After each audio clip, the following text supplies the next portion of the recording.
নমস্কার। বাংলা সাহিত্য চর্চার গল্প পাঠের আসরে সকলকে স্বাগত জানাই। আজকের গল্প রবীন্দ্রনাথ ঠাকুরের লেখা মণিহারা। সেই জীর্ণপ্রায় বাঁধা ঘাটের ধারে আমার বোট লাগানো ছিল। তখন সূর্য অস্ত গিয়াছে। বোটের ছাদের উপরে মাঝি নমাজ পড়িতেছে। পশ্চিমে জ্বলন্ত আকাশপটে তাহার নীরব উপাসনা ক্ষণে ক্ষণে ছবির মতো আঁকা পড়িতেছিল। স্থির রেখাহীন নদীর জলের উপর ভাষাতীত অসংখ্য বর্ণচ্ছটা দেখিতে দেখিতে ফিকা হইতে গাঢ় লেখায়, সোনার রং হইতে ইস্পাতের রঙে, এক আভা হইতে আর এক আভায় মিলাইয়া আসিতেছিল।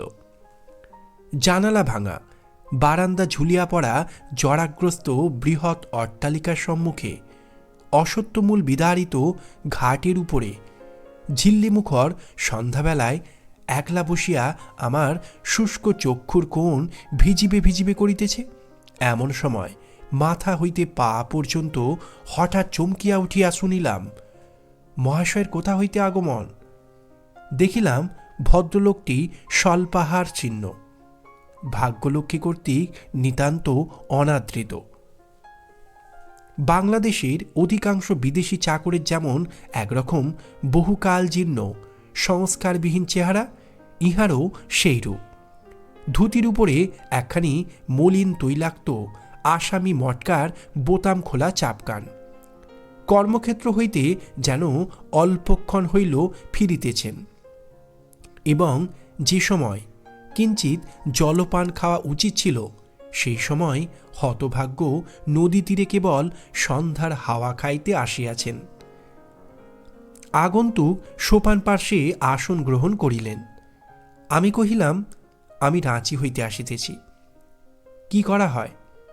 ব্যবসা করিয়া থাকি। কি ব্যবসা? হরিতকি, রেশমের গুটি এবং কাঠের ব্যবসা। কি নাম? ঈষৎ থামিয়া একটি নাম বলিলাম, কিন্তু সে আমার নিজের নাম নহে। ভদ্রলোকের কৌতূহল নিবৃত্তি হইল না। পুনরায় প্রশ্ন হইল, এখানে কি করিতে আগমন? আমি কহিলাম, বায়ু পরিবর্তন। লোকটি কিছু আশ্চর্য হইল।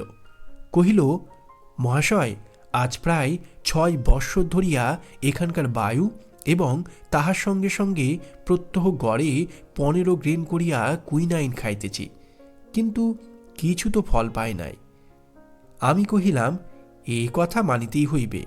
রাঁচি হইতে এখানে বায়ুর যথেষ্ট পরিবর্তন দেখা যাইবে। তিনি কহিলেন, আজ্ঞা হাঁ, যথেষ্ট। এখানে কোথায় বাসা করিবেন? আমি ঘাটের উপরকার জীর্ণ বাড়ি দেখাইয়া কহিলাম, এই বাড়িতে। বোধ করি লোকটির মনে সন্দেহ হইল আমি এই পোড়া বাড়িতে কোনো গুপ্তধনের সন্ধান পাইয়াছি, কিন্তু এ সম্বন্ধে আর কোনো তর্ক তুলিলেন না। কেবল আজ 15 বৎসর পূর্বে এই অভিশাপগ্রস্ত বাড়িতে যে ঘটনাটি ঘটিয়াছিল তাহারই বিস্তারিত বর্ণনা করিলেন। লোকটি এখানকার স্কুল মাস্টার।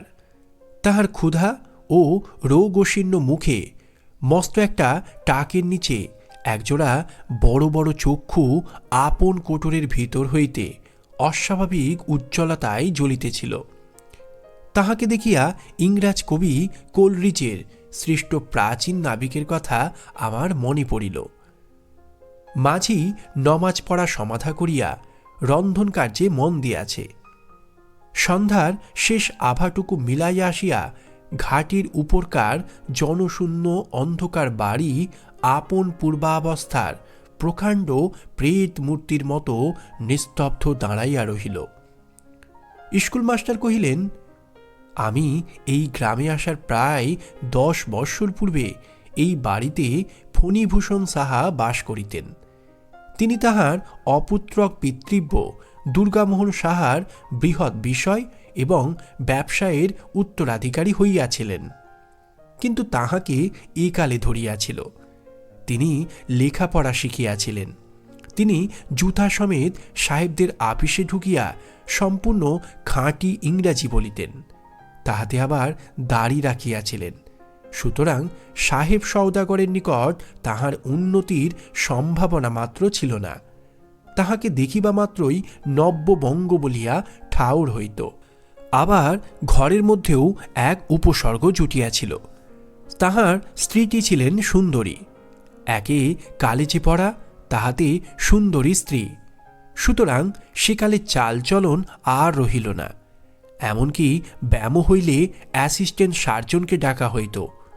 অসন বসন ভূষণও এই পরিমাণে বাড়িয়া উঠিতে লাগিল। মহাশয় নিশ্চয়ই বিবাহিত, অতএব এ কথা আপনাকে বলাই বাহুল্য যে সাধারণত স্ত্রী জাতি কাঁচা আম, ঝাল লঙ্কা এবং কড়া স্বামী ভালোবাসে। যে দুর্ভাগ্য পুরুষ নিজের স্ত্রীর ভালোবাসা হইতে বঞ্চিত, সে যে কুশ্রী অথবা নির্ধন তাহা নহে, সে নিতান্ত নিরীহ। যদি জিজ্ঞাসা করেন কেন এমন হইল, আমি এ সম্বন্ধে অনেক কথা ভাবিয়া রাখিয়াছি। যাহার যা প্রবৃত্তি এবং ক্ষমতা, সেটা চর্চা না করিলে সে সুখী হয় না। শিঙে শান দিবার জন্য হরিণ শক্ত গাছের গুঁড়ি খোঁজে, কলা গাছে তাহার শিং ঘষিবার সুখ হয় না।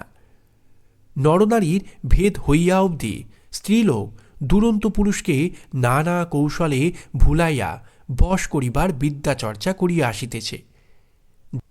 যে স্বামী আপনি বশ হইয়া থাকে, তাহার স্ত্রী বেচারা একেবারেই বেকার। সে তাহার মাতামহীদের নিকট হইতে শত লক্ষ বৎসরের শান দেওয়া যে উজ্জ্বল বরুণাস্ত্র, অগ্নিবাণ ও নাগপাশ বন্ধনগুলি পাইয়াছিল, তাহা সমস্ত নিষ্ফল হইয়া যায়। স্ত্রীলোক পুরুষকে ভুলাইয়া নিজের শক্তিতে ভালোবাসা আদায় করিয়া লইতে চায়। স্বামী যদি ভালো মানুষ হইয়া সে অবসরটুকু না দেয়, তবে স্বামীর অদৃষ্টমন্দ এবং স্ত্রীরও ততোধিক। নবসভ্যতার শিক্ষামন্ত্রে পুরুষ আপন স্বভাবসিদ্ধ বিধাতাদত্ত সুমহৎ বর্বরতা হারাইয়া আধুনিক দাম্পত্য সম্বন্ধটাকে এমন শিথিল করিয়া ফেলিয়াছে। অভাগা ফণিভূষণ আধুনিক সভ্যতার কল হইতে অত্যন্ত ভালো মানুষটি হইয়া বাহির হইয়া আসিয়াছিল। ব্যবসায়ও সে সুবিধা করিতে পারিল না, দাম্পত্যেও তাহার তেমন সুযোগ ঘটে নাই। ফণিভূষণের স্ত্রী মণিমালিকা বিনা চেষ্টায় আদর, বিনা অশ্রুবর্ষণে ঢাকায় শাড়ি এবং বিনা দুর্জয় মানে বাজুবন্ধ লাভ করিত। এইরূপে তাহার নারী প্রকৃতি এবং সেই সঙ্গে তাহার ভালোবাসা নিশ্চেষ্ট হইয়া গিয়াছিল। সে কেবল গ্রহণ করিত, কিছুই দিত না। তাহার নিরীহ এবং নির্বোধ স্বামীটি মনে করিত দানই বুঝি প্রতিদান পাইবার উপায়। একেবারে উল্টা বুঝিয়াছিল আর কি। ইহার ফল হইল এই যে স্বামীকে সে আপন ঢাকায় শাড়ি এবং বাজুবন্ধ যোগাইবার যন্ত্ররূপে জ্ঞান করিত। যন্ত্রটিও এমন সুচারু যে কোনোদিন তাহার চাকায় এক ফোঁটা তেল যোগাইবারও দরকার হয় নাই। ফণিভূষণের জন্মস্থান ফুলবেড়ে, বাণিজ্যস্থান এখানে। কর্মানুরোধে এইখানেই তাহাকে অধিকাংশ সময় থাকিতে হইত। ফুলবেড়ের বাড়িতে তাহার মা ছিল না, তবু পিসিমাসি ও অন্য 5 জন ছিল। কিন্তু ফণিভূষণ পিসিমাসি ও অন্য 5 জনের উপকারার্থেই বিশেষ করিয়া সুন্দরী স্ত্রী ঘরে আনে নাই। সুতরাং স্ত্রীকে সে 5 জনের কাছ থেকে আনিয়া এই কুঠিতে একলা নিজের কাছেই রাখিল। কিন্তু অন্যান্য অধিকার হইতে স্ত্রী অধিকারের প্রভেদ এই যে স্ত্রীকে 5 জনের কাজ হইতে বিচ্ছিন্ন করিয়া একলা নিজের কাছে রাখিলেই যে সবসময় বেশি করিয়া পাওয়া যায় তাহা নহে। স্ত্রীটি বেশি কথাবার্তা কহিত না, পাড়া প্রতিবেশিনীদের সঙ্গেও তাহার মেলামেশা বেশি ছিল না। ব্রত উপলক্ষ করিয়া 2 ব্রাহ্মণকে খাওয়ানো বা বৈষ্ণবীকে 2 পয়সা ভিক্ষা দেওয়া কখনো তাহার দ্বারা ঘটে নাই।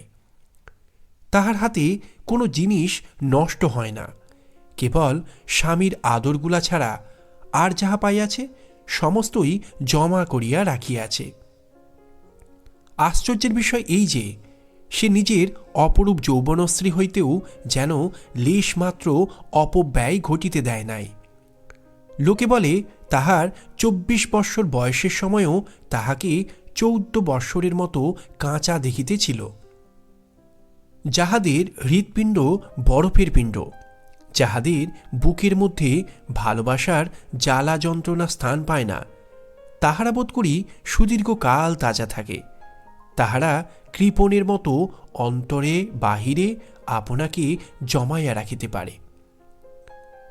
ঘন পল্লবিত অতি সতেজ লতার মতো বিধাতা মণিমালিকাকে নিষ্ফলা করিয়া রাখিলেন, তাহাকে সন্তান হইতে বঞ্চিত করিলেন, অর্থাৎ তাহাকে এমন একটা কিছু দিলেন না যাহাকে সে আপন লোহার সিন্দুকের মণিমাণিক্য অপেক্ষা বেশি করিয়া বুঝিতে পারে, যাহা বসন্ত প্রভাতের নবসূর্যের মতো আপন কোমল উত্তাপে তাহার হৃদয়ের বরফপিণ্ডটা গলাইয়া সংসারের উপর একটা স্নেহ নির্ঝর বহাইয়া দেয়। কিন্তু মণিমালিকা কাজকর্মে মজবুত ছিল, কখনোই সে লোকজন বেশি রাখে নাই। যে কাজ তাহার দ্বারা সাধ্য সে কাজে কেহ বেতন লইয়া যাইবে ইহা সে সহিতে পারিত না। সে কাহারও জন্য চিন্তা করিত না, কাহাকেও ভালোবাসিত না, কেবল কাজ করিত এবং জমা করিত। এই জন্য তাহার রোগ শোক তাপ কিছুই ছিল না। অপরিমিত স্বাস্থ্য, অবিচলিত শান্তি এবং সঞ্চীয়মান সম্পদের মধ্যে সে সবলে বিরাজ করিত। অধিকাংশ স্বামীর পক্ষে ইহাই যথেষ্ট। যথেষ্ট কেন, ইহা দুর্লভ। অঙ্গের মধ্যে কোটিদেশ বলিয়া একটা ব্যাপার আছে, তাহা কোমরে ব্যথা না হইলে মনে পড়ে না। গৃহের আশ্রয়স্বরূপে স্ত্রী যে একজন আছে, ভালোবাসার তাড়নায় তাহা পদে পদে এবং তাহা 24 ঘণ্টা অনুভব করার নাম ঘরকরনার কোমরে ব্যথা। নিরতিশয় পাতিব্রত্যটা স্ত্রীর পক্ষে যতটা গৌরবের বিষয়, পতির পক্ষে আরামের নহে। আমার তো এইরূপ মত। মহাশয়, স্ত্রীর ভালোবাসা ঠিক কতটা পাইলাম, ঠিক কতটুকু কম পড়িল। অতি সূক্ষ্ম নিক্তি ধরিয়া তাহা অহরহ তৌল করিতে বসা কি পুরুষ মানুষের কর্ম? স্ত্রী আপনার কাজ করুক, আমি আপনার কাজ করি, ঘরের মোটা হিসাবটাই তো তাই। অব্যক্তের মধ্যে কতটা ব্যক্ত, ভাবের মধ্যে কতটুকু অভাব, সুস্পষ্টের মধ্যেও কি পরিমাণ ইঙ্গিত, অণু পরমাণুর মধ্যে কতটা বিপুলতা। ভালোবাসাবাসীর তত সুসূক্ষ্ম বোধশক্তি বিধাতা পুরুষ মানুষকে দেন নাই, দিবার প্রয়োজন হয় নাই। পুরুষ মানুষের তিল পরিমাণ অনুরাগ বিরাগের লক্ষণ লইয়া মেয়েরা বটে ওজন করিতে বসে। কথার মধ্য হইতে আসল ভঙ্গিটুকু এবং ভঙ্গির মধ্য হইতে আসল কথাটুকু চিরিয়া চিরিয়া চুনিয়া চুনিয়া বাহির করিতে থাকে। কারণ পুরুষের ভালোবাসায় মেয়েদের বল, তাহাদের জীবন ব্যবসায়ের মূলধন। ইহারি হাওয়ার গতিক লক্ষ্য করিয়া ঠিক সময় ঠিকমতো পাল ঘুরাইতে পারিলে তবেই তাহাদের তরণী তরিয়া যায়। এই জন্যই বিধাতা ভালোবাসা মানযন্ত্রটি মেয়েদের হৃদয়ের মধ্যেই ঝুলাইয়া দিয়াছেন, পুরুষদের দেন নাই। কিন্তু বিধাতা যাহা দেন নাই, সম্প্রতি পুরুষরা সেটি সংগ্রহ করিয়া লইয়াছেন। কবিরা বিধাতার উপর টেক্কা দিয়া এই দুর্লভ যন্ত্রটি, এই দিগদর্শন যন্ত্র শলাকাটি নির্বিচারে সর্বসাধারণের হস্তে দিয়াছেন। বিধাতা দোষী দিই না, তিনি মেয়ে পুরুষকে যথেষ্ট ভিন্ন করিয়াই সৃষ্টি করিয়াছেন। কিন্তু সভ্যতায় সে ভেদ আর থাকে না। এখন মেয়েও পুরুষ হইতেছে, পুরুষও মেয়ে হইতেছে। সুতরাং ঘরের মধ্য হইতে শান্তি ও শৃঙ্খলা বিদায় লইল। এখন শুভ বিবাহের পূর্বে পুরুষকে বিবাহ করিতেছি না মেয়েকে বিবাহ করিতেছি, তাহা কোনো মতে নিশ্চয় করিতে না পারিয়া বরকন্যা উভয়েরই চিত্ত আশঙ্কায় দুরু দুরু করিতে থাকে। আপনি বিরক্ত হইতেছেন? একলা পড়িয়া থাকি, স্ত্রীর নিকট হইতে নির্বাসিত, দূর হইতে সংসারের অনেক নিগূঢ় তত্ত্ব মনের মধ্যে উদয় হয়। এগুলো ছাত্রদের কাছে বলিবার বিষয় নয়, কথা প্রসঙ্গে আপনাকে বলিয়া লইলাম, চিন্তা করিয়া দেখিবেন। মোট কথাটা এই যে, যদিচ রন্ধনে নুন কম হইত না এবং পানে চুন বেশি হইত না, তথাপি ফণিভূষণের হৃদয় কি জানি কি নামক একটা দুঃসাধ্য উৎপাত অনুভব করিত। স্ত্রীর কোনো দোষ ছিল না, কোনো ভ্রম ছিল না, তবু স্বামীর কোনো সুখ ছিল না। সে তাহার সহধর্মিণীর শূন্য গ্রহর হৃদয় লক্ষ্য করিয়া কেবলই হীরা মুক্তার গহনা ঢালিত, কিন্তু সেগুলো পড়িত গিয়া লোহার সিন্ধুকে, হৃদয় শূন্যই থাকিত। খুড়া দুর্গামোহন ভালোবাসা এত সূক্ষ্ম করিয়া বুঝিত না, এত কাতর হইয়া চাহিত না, এত প্রচুর পরিমাণে দিত না, অথচ খুড়ির নিকট হইতে তাহা অজস্র পরিমাণে লাভ করিত। ব্যবসায়ী হইতে গেলে নব্য বাবু হইলে চলে না, এবং স্বামী হইতে গেলে পুরুষ হওয়া দরকার, এই কথায় সন্দেহ মাত্র করিবেন না। ঠিক এই সময়ে শিগালগুলা নিকটবর্তী ঝোপের মধ্য হইতে অত্যন্ত উচ্চৈস্বরে চিৎকার করিয়া উঠিল। মাস্টার মহাশয়ের গল্পস্রোতে মিনিট কয়েকের জন্য বাধা পড়িল। ঠিক মনে হইল সেই অন্ধকার সভাভূমিতে কৌতুকপ্রিয় শিগাল সম্প্রদায় স্কুল মাস্টারের ব্যাখ্যাত দাম্পত্য নীতি শুনিয়াই হোক, বা নব সভ্যতা দুর্বল ফণিভূষণের আচরণেই হোক, রহিয়া রহিয়া অট্টহাস্য করিয়া উঠিতে লাগিল।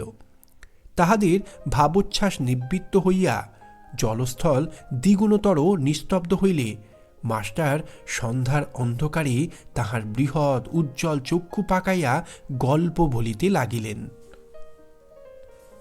ফণিভূষণের জটিল এবং বহু বিস্তৃত ব্যবসায়ে হঠাৎ একটা ফাঁড়া উপস্থিত হইল। ব্যাপারটা কি তাহা আমার মতো অব্যবসায়ীর পক্ষে বোঝা এবং বোঝানো শক্ত। মোদ্দা কথা, সহসা কি কারণে বাজারে তাহার ক্রেডিট রাখা কঠিন হইয়া পড়িয়াছিল। যদি কেবলমাত্র 5টা দিনের জন্য সে কোথাও হইতে লাখ ডেরেক টাকা বাহির করিতে পারে, বাজারে একবার বিদ্যুতের মতো এই টাকাটার চেহারা দেখাইয়া যায়, তাহা হইলে মুহূর্তের মধ্যেই সংকট উত্তীর্ণ হইয়া তাহার ব্যবসা পাল ভরে ছুটিয়া চলিতে পারে। টাকাটার সুযোগ হইতেছিল না, স্থানীয় পরিচিত মহাজনদের নিকট হইতে ধার করিতে প্রবৃত্ত হইয়াছে।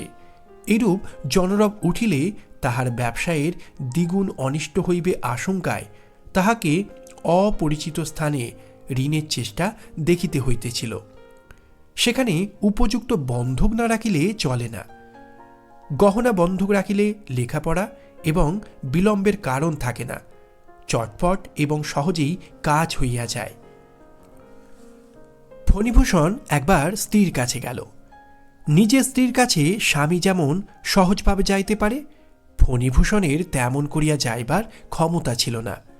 সে দুর্ভাগ্যক্রমে নিজের স্ত্রীকে ভালোবাসিত, যেমন ভালোবাসা কাব্যের নায়ক কাব্যের নায়িকাকে বাসে, যে ভালোবাসায় সন্তর্পণে পদক্ষেপ করিতে হয় এবং সকল কথা মুখে ফুটিয়া বাহির হইতে পারে না, যে ভালোবাসার প্রবল আকর্ষণ সূর্য এবং পৃথিবীর আকর্ষণের ন্যায় মাঝখানে একটা অতি দূর ব্যবধান রাখিয়া দেয়।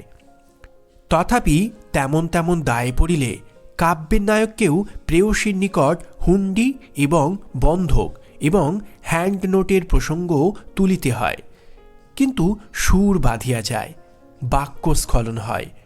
এমন সকল পরিষ্কার কাজের কথার মধ্যেও ভাবের জরিমা ও বেদনার বেপুত আসিয়া উপস্থিত হয়।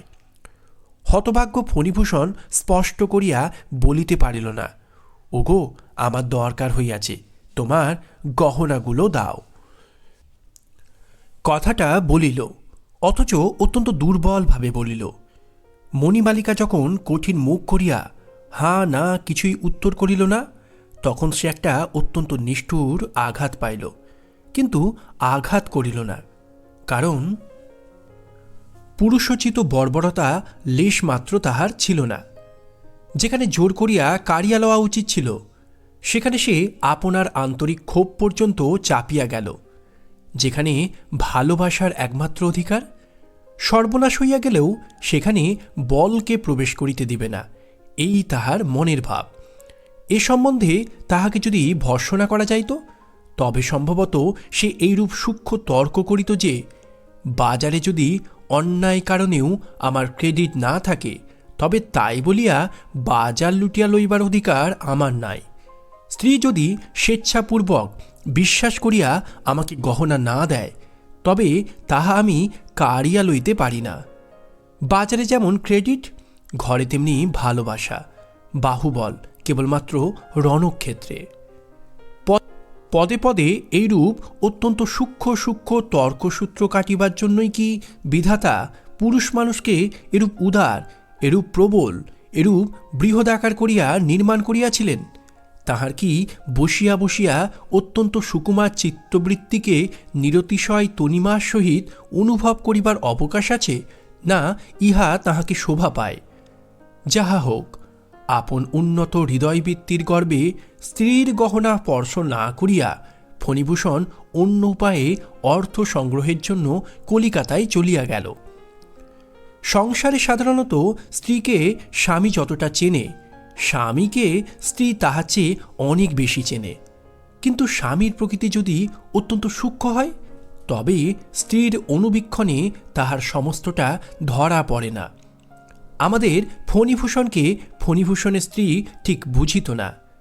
স্ত্রীলোকের অশিক্ষিত পটুত্ব যে সকল বহু কালাগত প্রাচীন সংস্কারের দ্বারা গঠিত, অত্যন্ত নব্য পুরুষেরা তাহার বাহিরে গিয়া পড়ে। ইহারা এই রকমের, ইহারা মেয়ে মানুষের মতোই রহস্যময় হইয়া উঠিতেছে। সাধারণ পুরুষ মানুষের যে কটা বড় বড় কোটা আছে, অর্থাৎ কেহ বা বর্বর, কেউ বা নির্বোধ, কেউ বা অন্ধ, তাহার মধ্যে কোনোটাতেই ইহাদিগকে ঠিকমতো স্থাপন করা যায় না। সুতরাং মণিমালিকা পরামর্শের জন্য তাহার মন্ত্রীকে ডাকিল। গ্রাম সম্পর্কে অথবা দূর সম্পর্কে মণিমালিকার এক ভাই ফণিভূষণের কুঠিতে গোমস্তার অধীনে কাজ করিত। তাহার এমন স্বভাব ছিল না যে কাজের দ্বারা উন্নতি লাভ করে। কোনো একটা উপলক্ষ করিয়া আত্মীয়তার জোরে বেতন এবং বেতনেরও বেশি কিছু কিছু সংগ্রহ করিত। মণিমালিকা তাহাকে ডাকিয়া সকল কথা বলিল, জিজ্ঞাসা করিল, এখন পরামর্শ কি? সে অত্যন্ত বুদ্ধিমানের মতো মাথা নাড়িল, অর্থাৎ গতিক ভালো নহে। বুদ্ধিমানেরা কখনোই গতিক ভালো দেখে না। সে কহিল, বাবু কখনোই টাকা সংগ্রহ করিতে পারিবে না, শেষকালে তোমারে গহনাতে টান পড়িবেই। মণিমালিকা মানুষকে যেরূপ জানিত, তাহাতে বুঝিল এইরূপ হওয়াই সম্ভব এবং ইহাই সঙ্গত। তাহার দুশ্চিন্তা সুতীব্র হইয়া উঠিল। সংসারে তাহার সন্তান নাই, স্বামী আছে বটে, কিন্তু স্বামীর অস্তিত্ব সে অন্তরের মধ্যে অনুভব করে না। অতএব যাহা তাহার একমাত্র যত্নের ধন, যাহা তাহার ছেলের মতো ক্রমে ক্রমে বৎসরে বৎসরে বাড়িয়া উঠিতেছে, যাহা রূপক মাত্র নহে, যাহা প্রকৃতই সোনা, যাহা মানিক, যাহা বক্ষের, যাহা কণ্ঠের, যাহা মাথার, সেই অনেক দিনের অনেক সাধের সামগ্রী এক মুহূর্তেই ব্যবসায়ের অতলপর্শ গহরের মধ্যে নিক্ষিপ্ত হইবে, ইহা কল্পনা করিয়া তাহার সর্বশরীর হিম হইয়া আসিল। সে কহিল, কি করা যায়? মধুসূদন কহিল, গহনাগুলো লইয়া এই বেলা বাপের বাড়ি চলো। গহনার কিছু অংশ, এমনকি অধিকাংশই যে তাহার ভাগে আসিবে, বুদ্ধিমান মধু মনে মনে তাহার উপায় ঠাউরাইল। মণিমালিকা এই প্রস্তাবে তৎক্ষণাৎ সম্মত হইল। আষাঢ় শেষের সন্ধ্যাবেলায় এই ঘাটের ধারে একখানি নৌকা আসিয়া লাগিল। ঘন মেঘাচ্ছন্ন প্রত্যুষে নিবিড় অন্ধকারে নিদ্রাহীন ভেকের কলরবের মধ্যে একখানি মোটা চাদরে পা হইতে মাথা পর্যন্ত আবৃত করিয়া মণিমালিকা নৌকায় উঠিল। মধুসূদন নৌকার মধ্য হইতে জাগিয়া উঠিয়া কহিল, গহনার বাক্সটা আমার কাছে দাও। মণি কহিল, সে পরে হইবে, এখন নৌকা খুলিয়া দাও। নৌকা খুলিয়া দিল। খরস্রোতে হু হু করিয়া ভাসিয়া গেল। মণিমালিকা সমস্ত রাত ধরিয়া একটি একটি করিয়া তাহার সমস্ত গহনা সর্বাঙ্গ ভরিয়া পড়িয়াছে। মাথা হইতে পা পর্যন্ত আর স্থান ছিল না। বাক্সে করিয়া গহনা লইলে সে বাক্স হাতছাড়া হইয়া যাইতে পারে, এ আশঙ্কা তাহার ছিল। কিন্তু গায়ে পড়িয়া গেলে তাহাকে না বধ করিয়া সে গহনা কেহ লইতে পারিবে না। সঙ্গে কোনো প্রকার বাক্স না দেখিয়া মধুসূদন কিছু বুঝিতে পারিল না।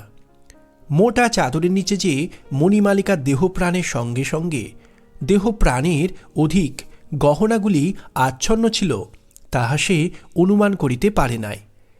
মণিমালিকা ফণিভূষণকে বুঝিত না বটে, কিন্তু মধুসূদনকে চিনিতে তাহার বাকি ছিল না।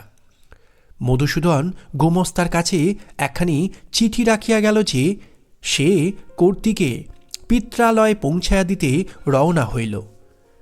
গোমস্তা ফণিভূষণের বাপের আমলের। সে অত্যন্ত বিরক্ত হইয়া হস্যইকারকে দীর্ঘইকার এবং দন্তস্বকে তালবস্য করিয়া মণিকে এক পত্র লিখিল। ভালো বাংলা লিখিল না, কিন্তু স্ত্রীকে অযথা প্রশ্রয় দেওয়া যে পুরুষোচিত নহে, এ কথাটা ঠিক মতোই প্রকাশ করিল। ফণিভূষণ মণিমালিকার মনের কথাটা ঠিক বুঝিল। তাহার মনে এই আঘাতটা প্রবল হইল যে আমি গুরুতর ক্ষতি সম্ভাবনা সত্ত্বেও স্ত্রীর অলঙ্কার পরিত্যাগ করিয়া প্রাণপণ চেষ্টায় অর্থ সংগ্রহে প্রবৃত্ত হইয়াছি, তবু আমাকে সন্দেহ, আমাকে আজও চিনিল না। নিজের প্রতি যে নিদারুণ অন্যায়ে ক্রুদ্ধ হওয়া উচিত ছিল, ফণিভূষণ তাহাতে ক্ষুব্ধ হইল মাত্র। পুরুষ মানুষ বিধাতার ন্যায়দণ্ড, তাহার মধ্যে তিনি বজ্রাগ্নি নিহিত করিয়া রাখিয়াছেন। নিজের প্রতি অথবা অপরের প্রতি অন্যায়ের সংঘর্ষে সে যদি দপ করিয়া জ্বলিয়া উঠিতে না পারে, তবে ধিক তাহাকে। পুরুষ মানুষ দাবাগ্নির মতো রাগিয়া উঠিবে সামান্য কারণে, আর স্ত্রীলোক শ্রাবণ মেঘের মতো অশ্রুপাত করিতে থাকিবে বিনা উপলক্ষে। বিধাতা এইরূপ বন্দোবস্ত করিয়াছিলেন, কিন্তু সে আর টেকে না। ফণিভূষণ অপরাধিনী স্ত্রীকে লক্ষ্য করিয়া মনে মনে কহিল, এই যদি তোমার বিচার হয়, তবে এইরূপই হোক, আমার কর্তব্য আমি করিয়া যাইব। আরও শতাব্দী ৫-৬ পরে যখন কেবল অধ্যাত্ম শক্তিতে জগৎ চলিবে, তখন যাহার জন্মগ্রহণ করা উচিত ছিল, সেই ভাবী যুগের ফণিভূষণ ঊনবিংশ শতাব্দীতে অবতীর্ণ হইয়া সেই আদি যুগের স্ত্রীলোককে বিবাহ করিয়া বসিয়াছে। শাস্ত্রে যাহার বুদ্ধিকে প্রলয়ঙ্করী বলিয়া থাকে। ফণিভূষণ স্ত্রীকে এক অক্ষর পত্র লিখিল না এবং মনে মনে প্রতিজ্ঞা করিল, এ সম্বন্ধে স্ত্রীর কাছে কখনো সে কোনো কথার উল্লেখ করিবে না। কি ভীষণ দ্বন্দ্ববিধি! দিন দশেক পরে কোনো মতে যথোপযুক্ত টাকা সংগ্রহ করিয়া বিপদোত্তীর্ণ ফণিভূষণ বাড়ি আসিয়া উপস্থিত হইল। সে জানিত বাপের বাড়িতে গহনাপত্র রাখিয়া এতদিনে মণিমালিকা ঘরে ফিরিয়া আসিয়াছে। সেদিনকার দিন ও পার্থিভাব ত্যাগ করিয়া কৃতকার্যকৃতী পুরুষ স্ত্রীর কাছে দেখা দিলে মণি যে কিরূপ লজ্জিত এবং অনাবশ্যক প্রয়াসের জন্য কিঞ্চিত অনুতপ্ত হইবে, ইহাই কল্পনা করিতে করিতে ফণিভূষণ অন্তঃপুরের শয়নাগারের দ্বারের কাছে আসিয়া উপনীত হইল। দেখিল দ্বার রুদ্ধ। তালা ভাঙিয়া ঘরে ঢুকিয়া দেখিল ঘর শূন্য। কোণে লোহার সিন্দুক খোলা পড়িয়া আছে, তাহাতে গহনাপত্রের চিহ্নমাত্র নাই। স্বামীর বুকের মধ্যে ধক করিয়া একটা ঘা লাগিল। মনে হইল সংসার উদ্দেশ্যহীন এবং ভালোবাসা ও বাণিজ্য ব্যবসা সমস্তই ব্যর্থ। আমরা এই সংসার পিঞ্জরের প্রত্যেক শলাকার উপরে প্রাণপাত করিতে বসিয়াছি, কিন্তু তাহার ভিতরে পাখি নাই। রাখিলেও সে থাকে না, তবে অহরহ হৃদয়খনির রক্তমানিক ও অশ্রুজলের মুক্তা মালা দিয়া কি সাজাইতে বসিয়াছে? এই চিরজীবনের সর্বস্ব জড়ানো শূন্য সংসার খাঁচাটা ফণিভূষণ মনে মনে পদাঘাত করিয়া অতি দূরে ফেলিয়া দিল। ফণিভূষণ স্ত্রীর সম্বন্ধে কোনরূপ চেষ্টা করিতে চাহিল না। মনে করিল যদি ইচ্ছা হয়তো ফিরিয়া আসিবে। বৃদ্ধ ব্রাহ্মণ গোমস্তা আসিয়া কহিল, চুপ করিয়া থাকিলে কি হইবে? কর্তৃবধূর খবর লওয়া চাইত। এই বলিয়া মণিমালিকার পিত্রালয়ে লোক পাঠাইয়া দিল। সেখান হইতে খবর আসিল মণি অথবা মধু এই পর্যন্ত সেখানে পৌঁছে নাই। তখন চারিদিকে খোঁজ পড়িয়া গেল। নদী তীরে তীরে প্রশ্ন করিতে করিতে লোক ছুটিল। মধুর তল্লাশ করিতে পুলিশে খবর দেওয়া হইল। কোন নৌকা, নৌকার মাঝিকে, কোন পথে তাহারা কোথায় চলিয়া গেল তাহার কোনো সন্ধান মিলিল না। সর্বপ্রকার আশা ছাড়িয়া দিয়া একদিন ফণিভূষণ সন্ধ্যাকালে তাহার পরিত্যক্ত শয়নগৃহের মধ্যে প্রবেশ করিল। সেদিন জন্মাষ্টমী। সকাল হইতে অবিশ্রান্ত বৃষ্টি পড়িতেছে। উৎসব উপলক্ষে গ্রামের প্রান্তরে একটা মেলা বসে। সেখানে আটচালার মধ্যে বারোয়ারির যাত্রা আরম্ভ হইয়াছে। মুষলধারায় বৃষ্টিপাত শব্দে যাত্রার গানের সুর মৃদুতর হইয়া কানে আসিয়া প্রবেশ করিতেছে। ওই যে বাতায়নের উপরে শিথিল কবজা দরজাটা ঝুলিয়া পড়িয়াছে, ওইখানে ফণিভূষণ অন্ধকারে একলা বসিয়াছিল। বাদলার হাওয়া, বৃষ্টির ছাট এবং যাত্রার গান ঘরের মধ্যে প্রবেশ করিতেছিল। কোনো খেয়ালই ছিল না। ঘরের দেওয়ালে আর্ট স্টুডিও রচিত লক্ষ্মী সরস্বতীর একজোড়া ছবি টাঙানো। আলনার উপরে একটা গামছাও তোয়ালে, একটি চুড়ি পেরে ও একটি ডুরে শাড়ি সদ্য ব্যবহারযোগ্যভাবে পাকানো ঝুলানো রহিয়াছে। ঘরের কোণে টিপায়ের উপরে পিতলের ডিবায় মণিমালিকার স্বহস্ত রচিত গুটিকতক পান শুষ্ক হইয়া পড়িয়া আছে।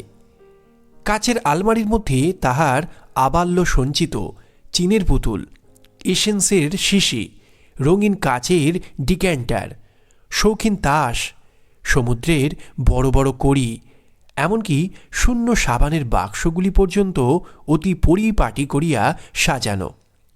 যে অতি ক্ষুদ্র গোলক বিশিষ্ট ছোট শখের কেরোসিন ল্যাম্প সে নিজে প্রতিদিন প্রস্তুত করিয়া স্বহস্তে জ্বালাইয়া কুলঙ্গিটির উপর রাখিয়া দিত, তাহা যথাস্থানে নির্বাপিত এবং ম্লান হইয়া দাঁড়াইয়া আছে। কেবল সেই ক্ষুদ্র ল্যাম্পটি এই শয়নকক্ষে মণিমালিকার শেষ মুহূর্তের নিরুত্তর সাক্ষী।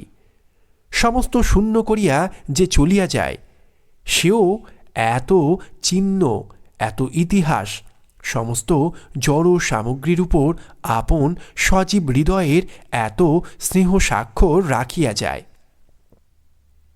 এসো মণিমালিকা, এসো, তোমার দীপটি তুমি জ্বালাও, তোমার ঘরটি তুমি আলো করো। আয়নার সম্মুখে দাঁড়াইয়া তোমার যত্ন কুঞ্চিত শাড়িটি তুমি পরো। তোমার জিনিসগুলি তোমার জন্য অপেক্ষা করিতেছে। তোমার কাজ হইতে কেহ কিছু প্রত্যাশা করে না। কেবল তুমি উপস্থিত হইয়া মাত্র তোমার অক্ষয় যৌবন, তোমার অম্লান সৌন্দর্য লইয়া চারিদিকের এই সকল বিপুল বিক্ষিপ্ত অনাথ জড় সামগ্রী রাশিকে একটি প্রাণের ঐক্যে সঞ্জীবিত করিয়া রাখো। এই সকল মুখ প্রাণহীন পদার্থের অব্যক্ত ক্রন্দন গৃহকে শ্মশান করিয়া তুলিয়াছে। গভীর রাত্রে কখন একসময়ে বৃষ্টির ধারা এবং যাত্রার গান থামিয়া গেছে। ফণিভূষণ জানালার কাছে যেমন বসিয়াছিল তেমনি বসিয়া আছে। বাতায়নের বাহিরে এমন একটা জগৎব্যাপী নিরন্ধ্র অন্ধকার যে তাহার মনে হইতেছিল যেন সম্মুখে জমালয়ের একটা অভ্রভেদী সিংহদ্বার, যেন এইখানে দাঁড়াইয়া কাঁদিয়া ডাকিলে চিরকালের সুপ্ত জিনিস অচিরকালের মতো একবার দেখা দিতেও পারে। এই মসীকৃষ্ণ মৃত্যুর পটে এই অতি কঠিন নিকষ পাষাণের উপর সেই হারানো সোনার একটি রেখা পড়িতেও পারে। এমন সময় একটা ঠক ঠক শব্দের সঙ্গে সঙ্গে গহনার ঝমঝম শব্দ শোনা গেল। ঠিক মনে হইল শব্দটা নদীর ঘাটের উপর হইতে উঠিয়া আসিতেছে। তখন নদীর জল এবং রাত্রির অন্ধকার এক হইয়া মিশিয়া গিয়াছে। পুলকিত ফণিভূষণ দুই উৎসুক চক্ষু দিয়া অন্ধকার ঠেলিয়া ঠেলিয়া ফুঁড়িয়া ফুঁড়িয়া দেখিতে চেষ্টা করিতে লাগিল। স্ফীত হৃদয় এবং ব্যগ্র দৃষ্টি ব্যথিত হইয়া উঠিল। কিছুই দেখা গেল না। দেখিবার চেষ্টা যতই একান্ত বাড়িয়া উঠিল, অন্ধকার ততই যেন ঘনীভূত, জগৎ ততই যেন ছায়াবৎ হইয়া আসিল। প্রকৃতি নিশীথ রাত্রে আপন মৃত্যুনিকেতনের গবাক্ষ দ্বারে অকস্মাৎ অতিথি সমাগম দেখিয়া দ্রুত হস্তে আরও একটা বেশি করিয়া পর্দা ফেলিয়া দিল। শব্দটা ক্রমে ঘাটের সর্বোচ্চ সোপানতল ছাড়িয়া বাড়ির দিকে অগ্রসর হইতে লাগিল। বাড়ির সম্মুখে আসিয়া থামিল। দেউড়ি বন্ধ করিয়া দারোয়ান যাত্রা শুনিতে গিয়াছিল। তখন সেই রুদ্ধ দ্বারের উপর ঠক ঠক ঝমঝম করিয়া ঘা পড়িতে লাগিল, যেন অলঙ্কারের সঙ্গে সঙ্গে একটা শক্ত জিনিস দ্বারের উপর আসিয়া পড়িতেছে। ফণিভূষণ আর থাকিতে পারিল না। নির্বাণদ্বীপ কক্ষগুলি পার হইয়া অন্ধকার সিঁড়ি দিয়া নামিয়া রুদ্ধ দ্বারের নিকট আসিয়া উপস্থিত হইল। দ্বার বাহির হইতে তালা বন্ধ ছিল। ফণিভূষণ প্রাণপণে দুই হাতে সেই দ্বার নাড়া দিতেই সেই সংঘাতে এবং তাহার শব্দে চমকিয়া জাগিয়া উঠিল। দেখিতে পাইল সে নিদ্রিত অবস্থায় উপর হইতে নিচে নামিয়া আসিয়াছিল। তাহার সর্বশরীর ঘর্মাক্ত, হাত পা বরফের মতো ঠান্ডা এবং হৃৎপিণ্ড নির্বাণোন্মুখ প্রদীপের মতো স্ফুরিত হইতেছে। স্বপ্ন ভাঙিয়া দেখিল বাহিরে আর কোনো শব্দ নাই, কেবল শ্রাবণের ধারা তখনও ঝরঝর শব্দে পড়িতেছিল এবং তাহারই সহিত মিশ্রিত হইয়া শোনা যাইতেছিল যাত্রার ছেলেরা ভোরের সুরে তান ধরিয়াছে। যদিচ ব্যাপারটা সমস্তই স্বপ্ন, কিন্তু এত অধিক নিকটবর্তী এবং সত্যবৎ যে ফণিভূষণের মনে হইল যেন অতি অল্পের জন্যই সে তাহার অসম্ভব আকাঙ্ক্ষার আশ্চর্য সফলতা হইতে বঞ্চিত হইল। সেই জলপতন শব্দের সহিত দুরাগত ভৈরবীর তান তাহাকে বলিতে লাগিল, এই জাগরণই স্বপ্ন, এই জগতই মিথ্যা। তাহার পরদিনেও যাত্রা ছিল এবং দারোয়ানেরও ছুটি ছিল। ফণিভূষণ হুকুম দিল, আজ সমস্ত রাত্রি যেন দেউড়ির দরজা খোলা থাকে। দারোয়ান কহিল, মেলা উপলক্ষে নানা দেশ হইতে নানা প্রকারের লোক আসিয়াছে, দরজা খোলা রাখিতে সাহস হয় না। ফণিভূষণ সে কথা মানিল না। দারোয়ান কহিল, তবে আমি সমস্ত রাত্রি হাজির থাকিয়া পাহারা দেব। ফণিভূষণ কহিল, সে হইবে না, তোমাকে যাত্রা শুনিতে যাইতেই হইবে। দারোয়ান আশ্চর্য হইয়া গেল। পরদিন সন্ধ্যাবেলায় দীপ নিভাইয়া দিয়া ফণিভূষণ তাহার শয়নকক্ষের সেই বাতায়নে আসিয়া বসিল। আকাশে অবৃষ্টি সংরম্ভ মেঘ এবং চতুর্দিকে কোনো একটি অনির্দিষ্ট আসন্ন প্রতীক্ষার নিস্তব্ধতা। ভেকের অশ্রান্ত কলরব এবং যাত্রার গানের চিৎকার ধ্বনি সেই স্তব্ধতা ভাঙিতে পারে নাই। কেবল তাহার মধ্যে একটা অসঙ্গত অদ্ভুত রস বিস্তার করিতেছিল। অনেক রাত্রে একসময় ভেক এবং ঝিল্লি এবং যাত্রার দলের ছেলেরা চুপ করিয়া গেল এবং রাত্রের অন্ধকারের উপরে আরও একটা কিসের অন্ধকার আসিয়া পড়িল। বুঝা গেল এইবার সময় আসিয়াছে।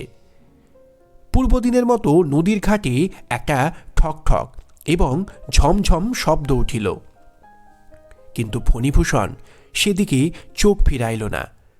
তাহার ভয় হইল পাছে অধীর ইচ্ছা এবং অশান্ত চেষ্টায় তাহার সকল ইচ্ছা সকল চেষ্টা ব্যর্থ হইয়া যায়। পাছে আগ্রহের বেগ তাহার ইন্দ্রিয় শক্তিকে অভিভূত করিয়া ফেলে। সে আপনার সকল চেষ্টা নিজের মনকে দমন করিবার জন্য প্রয়োগ করিল। কাঠের মূর্তির মতো শক্ত হইয়া স্থির হইয়া বসিয়া রহিল। সিঞ্চিত শব্দ আজ খাট হইতে ক্রমে ক্রমে অগ্রসর হইয়া মুক্ত দ্বারের মধ্যে প্রবেশ করিল।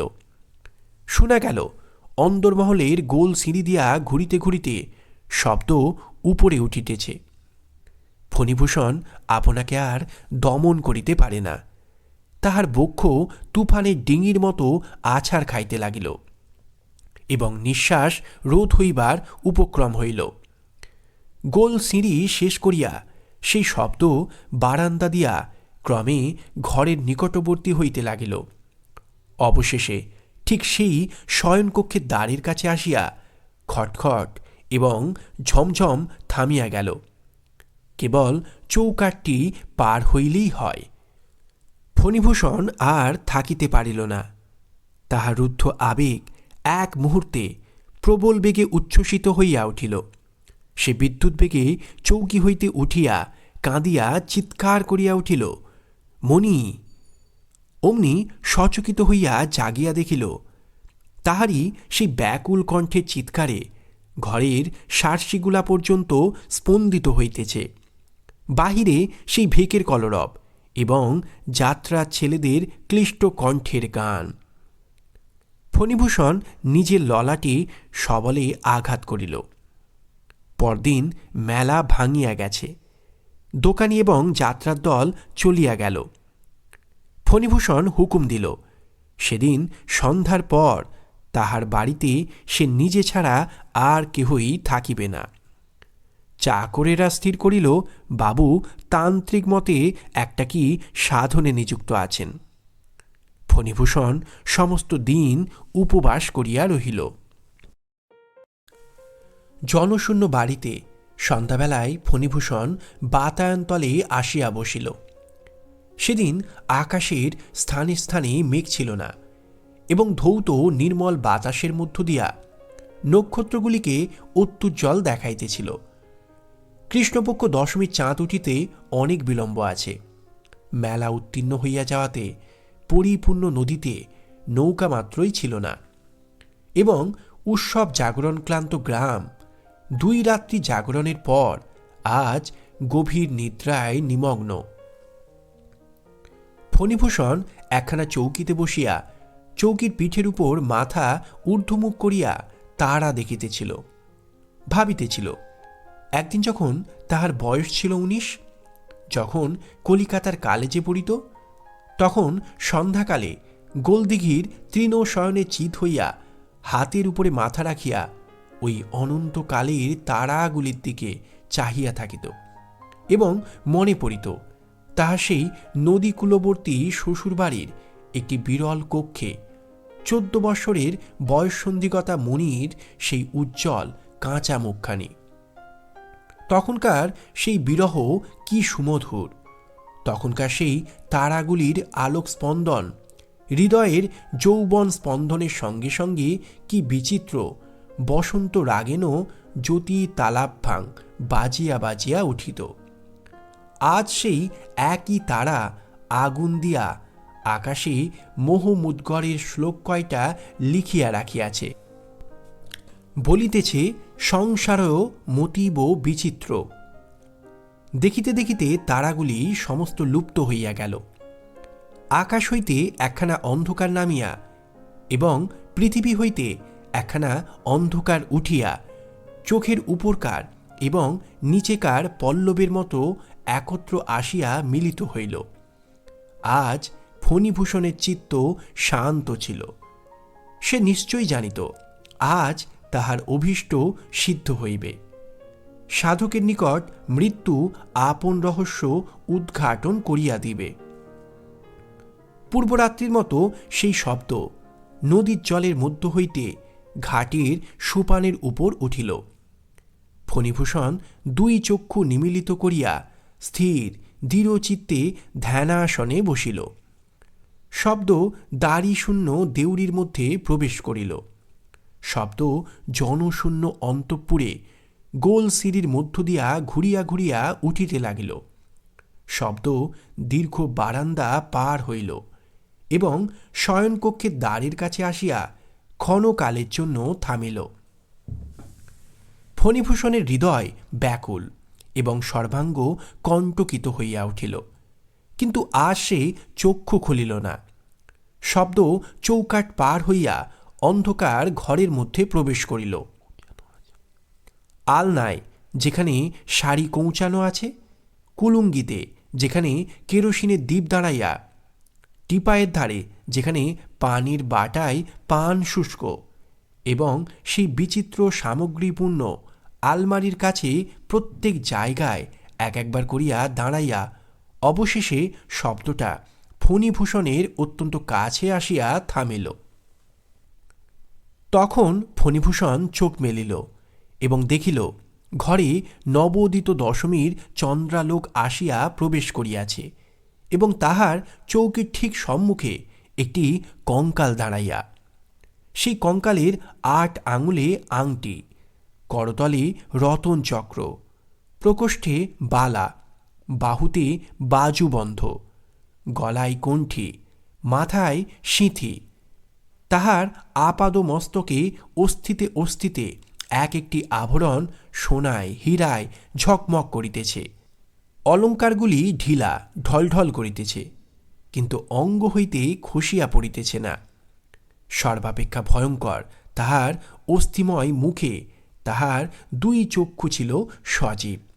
সেই কালো তারা, সেই ঘন দীর্ঘ বক্ষ, সেই সজল উজ্জ্বলতা, সেই অবিচলিত দীর্ঘ শান্ত দৃষ্টি। আজ 18 বৎসর পূর্বে একদিন আলোকিত সভাগৃহে নহবতের সাহানা আলাপের মধ্যে ফণিভূষণ যে 2টি আয়ত সুন্দর কালো কালো ঢলঢল চোখ শুভ দৃষ্টিতে প্রথম দেখিয়াছিল, সেই 2টি চক্ষুই আজ শ্রাবণের অর্ধরাত্রে কৃষ্ণপক্ষ দশমীর চন্দ্রকিরণে দেখিল।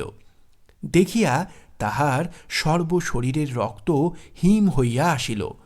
প্রাণপণে 2 চক্ষু বুজিতে চেষ্টা করিল, কিছুতেই পারিল না।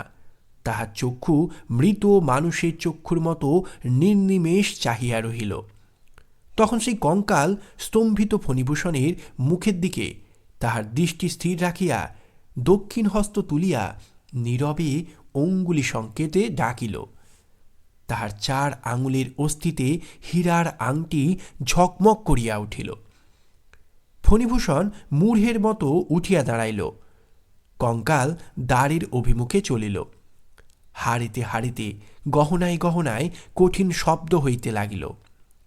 ফণিভূষণ পাশবদ্ধ পুত্তলির মতো তাহার পশ্চাৎ পশ্চাৎ চলিল। বারান্দা পার হইল। নিবিড় অন্ধকার গোল সিঁড়ি ঘুরিয়া ঘুরিয়া খটখট ঠক ঠক ঝমঝম করিতে করিতে নিচে উত্তীর্ণ হইল। নিচেকার বারান্দা পার হইয়া জনশূন্য দ্বীপহীন দেউড়িতে প্রবেশ করিল।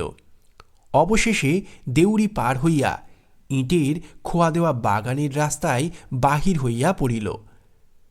খোয়াগুলি অস্থিপাতে করকর করিতে লাগিল। সেখানে ক্ষীণ জ্যোৎস্না ঘন ডালপালার মধ্যে আটক খাইয়া কোথাও নিষ্কৃতির পথ পাইতেছিল না। সেই বর্ষার নিবিড় গন্ধ অন্ধকার ছায়াপথে জোনাকির ঝাঁকের মধ্য দিয়া উভয়ে নদীর ঘাটে আসিয়া উপস্থিত হইল। ঘাটের যে ধাপ বাহিয়া শব্দ উপরে উঠিয়াছিল, সেই ধাপ দিয়া অলঙ্কিত কঙ্কাল তাহার আন্দোলনহীন ঋজু গতিতে কঠিন শব্দ করিয়া এক পা নামিতে লাগিল। পরিপূর্ণ বর্ষা নদীর প্রবল স্রোত জলের উপর জ্যোৎস্নার একটি দীর্ঘ রেখা ঝিকঝিক করিতেছিল। কঙ্কাল নদীতে নামিল। অনুবর্তী ফণিভূষণও জলে পা দিল। জলস্পর্শ করিবা মাত্র ফণিভূষণের তন্দ্রা ছুটিয়া গেল। সম্মুখে আর তাহার পথপ্রদর্শক নাই। কেবল নদীর পরপারে গাছগুলা স্তব্ধ হইয়া দাঁড়াইয়া এবং তাহাদের মাথার উপরে খণ্ড চাঁদ শান্ত অবাকভাবে চাহিয়া আছে। আপাদমস্তক বারংবার শিহরিয়া শিহরিয়া স্খলিত পদে ফণিভূষণ স্রোতের মধ্যে পড়িয়া গেল। যদিও সাঁতার জানিত, কিন্তু স্নায়ু তাহার বশ মানিল না। স্বপ্নের মধ্য হইতে কেবল মুহূর্তমাত্র জাগরণের প্রান্তে আসিয়া পরক্ষণে অতল স্পর্শ সুপ্তির মধ্যে নিমগ্ন হইয়া গেল। গল্প শেষ করিয়া স্কুল মাস্টার খানিকক্ষণ থামিলেন। হঠাৎ থামিবা মাত্র বোঝা গেল তিনি ছাড়া ইতিমধ্যে জগতের আর সকলেই নীরব নিস্তব্ধ হইয়া গেছে। অনেকক্ষণ আমি একটি কথাও বলিলাম না, এবং অন্ধকারে তিনি আমার মুখের ভাব দেখিতে পাইলেন না। আমাকে জিজ্ঞাসা করিলেন, আপনি কি এই গল্প বিশ্বাস করিলেন না? আমি জিজ্ঞাসা করিলাম, আপনি কি ইহা বিশ্বাস করেন? তিনি কহিলেন, না। কেন করি না তাহার কয়েকটি যুক্তি দিতেছি। প্রথমত, প্রকৃতি ঠাকুরানী উপন্যাস লেখিকা নহেন, তাহার হাতে বিস্তর কাজ আছে। আমি কহিলাম, দ্বিতীয়ত, আমারই নাম শ্রীযুক্ত ফণিভূষণ সাহা। স্কুল মাস্টার কিছুমাত্র লজ্জিত না হইয়া কহিলেন, আমি তাহা হইলে ঠিকই অনুমান করিয়াছিলাম। আপনার স্ত্রীর নাম কি ছিল? আমি কহিলাম, নিত্যকালী। রবীন্দ্রনাথ ঠাকুরের ছোট গল্প মণিহারা আমাদের গল্প পাঠ এখানেই সমাপ্ত। যদি ভালো লাগে অবশ্যই চ্যানেলটির সঙ্গে থাকবেন। বাংলা সাহিত্য চর্চার সঙ্গে থাকার জন্য সবাইকে ধন্যবাদ।